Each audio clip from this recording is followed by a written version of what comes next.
यंदाचं नाट्य संमेलन हे पिंपरी चिंचवड या ठिकाणी सुरू आहे आणि राज्याचे उपमुख्यमंत्री देवेंद्र फडणवीस बोलतायत. थेट जाऊयात. जो काही आराखडा आहे तो तयार करतायत. नवीन नाट्यगृह असतील किंवा जुने जे काही नाट्यगृह आहेत ते चांगलं करणं असेल, हे सगळं काम आपण मोठ्या प्रमाणात या ठिकाणी सुरू केलं आहे. पण एक गोष्ट आपण लक्षात घेतली पाहिजे की विशेषतः ही जबाबदारी आपली काय? कारण मराठी रंगभूमी आणि मराठी रंगकर्मी यांनी या देशामध्ये रंगभूमी आणि नाट्य संस्कृती टिकवण्यात सर्वात मोठा वाटा या ठिकाणी उचललेला आहे. आजही देशातली सर्वोत्तम रंगभूमी कुठली, मी मराठी आहे म्हणून म्हणत नाही, पण तुम्ही तुलनात्मक कोणालाही विचारलं तर तो असं म्हणेल की सर्वोत्तम रंगभूमी आजही आमची मराठी रंगभूमी आहे. आणि मग जर आम्ही सर्वोत्तम असू तर जो सर्वोत्तम असेल ही त्याचीच जबाबदारी असणार आहे की आपल्याला हे टिकवावंही लागेल, हे जगवावंही लागेल. आणि शेवटी प्रत्येक युगाची वेगवेगळी मूल्य असतात, ती मूल्य ओळखावी लागतात आणि त्या मूल्यानुरूप आपल्याला तशा प्रकारचं परिवर्तनही करावं लागतं. पण ती करत असताना आपली शाश्वत मूल्य काय आहे याचा देखील विचार आपल्याला करावा लागतो. त्यामुळे ती शाश्वत मूल्य ही लक्षात ठेवत या 21व्या शतकाची मूल्य काय आहेत आणि त्या मूल्यातून आपल्यासमोर काय आव्हानं तयार होणार आहेत याचा विचार करणं हे अत्यंत महत्वाचं आहे. बघा, शेवटी मुकपट आले त्यावेळेस चर्चा असायची, आता नाटक संपेल, संपलं नाही. बोलपट आले, आता नाटक संपेल, संपलं नाही. टीव्ही आला, मग लोक म्हणाले आता नाटक संपेल, ते संपलं नाही. OTT आला, लोक म्हणाले नाटकं संपतील, संपले नाहीत, संपणार नाहीत. काही झालं तरी जोपर्यंत एकही मराठी रसिक जिवंत आहे तोपर्यंत नाटक संपूच शकत नाही. खरं म्हणजे मला असं वाटतं की तुमचं क्रेडिट काय आहे? तुमचं क्रेडिट हे नाही की तुम्ही उत्तम नाटकं तयार केली, तुम्ही अतिशय समृद्ध रसिक तयार केला.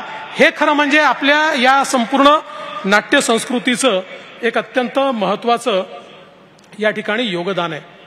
आणि प्रशांतजी, तुम्ही म्हणत होते नवीन पिढीने नाटकं पाहिले पाहिजेत, ते आपण दाखवली पाहिजेत. महत्वाचंच आहे आणि ते होणारही आहे, काळजी करण्याचं कारण नाही आहे. आता बघा, केवळ महाराष्ट्रापुरतं नाही, आम्ही प्रशांतजींना कधी फोन केला, प्रशांतजी काय आहे, ते कधी सांगतात बस पुढच्या महिन्यात UKला जातोय, त्या ठिकाणी आमचा प्रयोग आहे. मग कधी USA ला प्रयोग आहे. आता जगभरात तुम्ही प्रयोग करून राहिले, आपल्या देशात आपलं नाटक टिकणार की नाही ही काय चिंता करता? मराठी रसिक तुम्हाला कधीही मागे पाहायला लावणार नाही. आणि आता तर ग्लोबल मराठी रसिक असा झालाय की तुम्हाला पुढच्या काळामध्ये वेळच मिळणार नाही. जगभरामध्ये तुम्हाला त्या ठिकाणी जावं लागेल आणि त्या ठिकाणी नाटकं आजही तुम्ही करतात त्या मोठ्या प्रमाणात तुम्हाला पुढच्या काळात देखील निश्चितपणे करावे लागतील. याबद्दल माझ्या मनामध्ये कुठलाही विरोध नाही आहे. खरं म्हणजे आज या निमित्ताने मला असं वाटतं की विविध प्रकारची जी काही नाटकं आपल्याकडे होतात, जी नाट्य चळवळ आपल्याकडे चालते, हौशी, समांतर, प्रायोगिक, व्यावसायिक, या ज्या काही परंपरा आहेत, या सगळ्या परंपरांनी आणि ज्याचा उल्लेख सुधीर भाऊंनी केला, म्हणजे आमच्याकडे झाडीपट्टी नाट्य महोत्सव आहे, आमच्याकडे दंडार आहे. इतक्या मोठ्या प्रमाणात लोकांचं मनोरंजन त्यात होतं. आणि राजकीय नेत्यांना तर सगळं सोडून प्रत्येक ठिकाणी आपली हजेरी लावावी लागते, कारण त्याशिवाय आम्हाला, म्हणजे आम्ही पाहिलं की नाही पाहिलं, पण तिथे जर हजर झालो नाही तर आम्हाला मतं देखील मिळत नाहीत.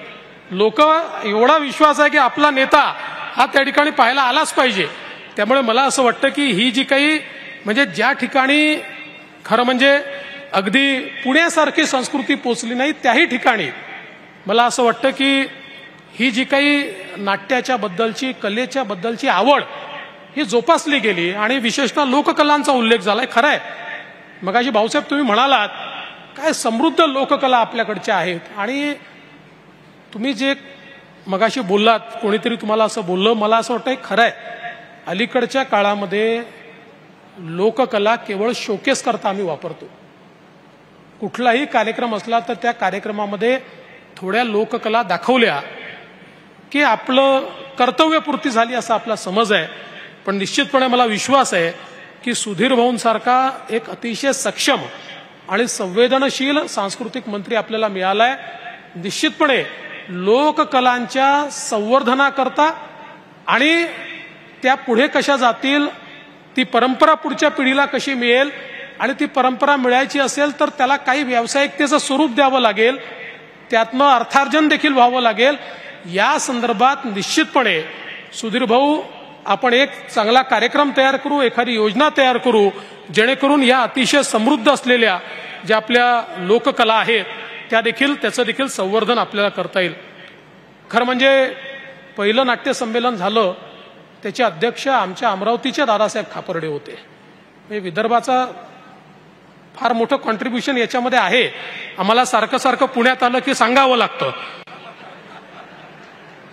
पण पिंपरी चिंचवडला सांगावं लागत नाही, कारण पिंपरी चिंचवडमध्ये अर्ध्या भागात विदर्भ सापडतो, अर्ध्या भागात मराठवाडा सापडतो आणि अर्ध्या भागामध्ये उत्तर महाराष्ट्र सापडतो. त्याच्यामुळे पिंपरी चिंचवड आम्हाला आपल्या माहेरासारखं वाटतं. इथे आलं की आपलेच लोक या ठिकाणी आपल्याला निश्चितपणे भेटत असतात. एक गोष्ट अजून आहे की खरं म्हणजे स्वर्गीय विक्रम गोखलेंनी आपण सांगितलं आणि 2 एकर जागा ही वृद्ध कलावंतांकरता दिली. खरं म्हणजे केवढं मोठं मन आहे. आजच्या परिस्थितीमध्ये अशा प्रकारचा विचार कोणी करत नाही.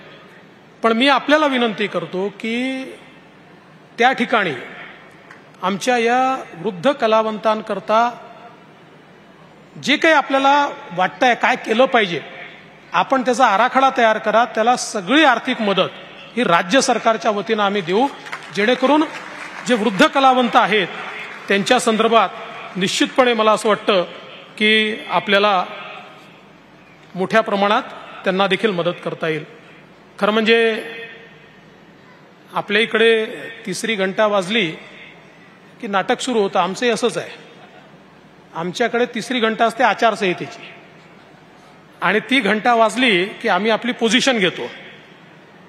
पण एक गोष्ट आहे, चांगल्या तालमी केल्या त्यांना प्रेक्षकांचा आशीर्वाद मिळतो, तसा आम्हालाही मिळतो. ज्यांनी केवळ नाटकं केली त्यांना लोक घरी बसवतात. म्हणजे महाराष्ट्राने बघितलं 2019 साली प्रयोग झाला, कट्यार पाठीत घुसली, काळजात नाही पाठीत घुसली. आणि मग 2022 साली आम्ही प्रयोग केला, आत्ता होती गेली कुठे. त्याच्यामुळे अशा प्रकारचे प्रयोग हे चालूच असतात. पण या निमित्ताने मी आपल्याला एवढंच आश्वस्त करण्याकरता या ठिकाणी आलोय की शेवटी कला, साहित्य, नाट्य, संगीत या सगळ्या गोष्टी समृद्ध परंपरेचा वारसा सांगतात. कुठलंही राजकीय नेतृत्व जे असतं, या राजकीय नेतृत्वाची ही देखील जबाबदारी असते की आपल्या समाजाला समृद्ध करायचं असेल तर केवळ भौतिक नाही तर मानसिकदृष्ट्या, इमोशनली, संवेदनशीलता या सगळ्या गोष्टीत आपला समाज समृद्ध झाला पाहिजे.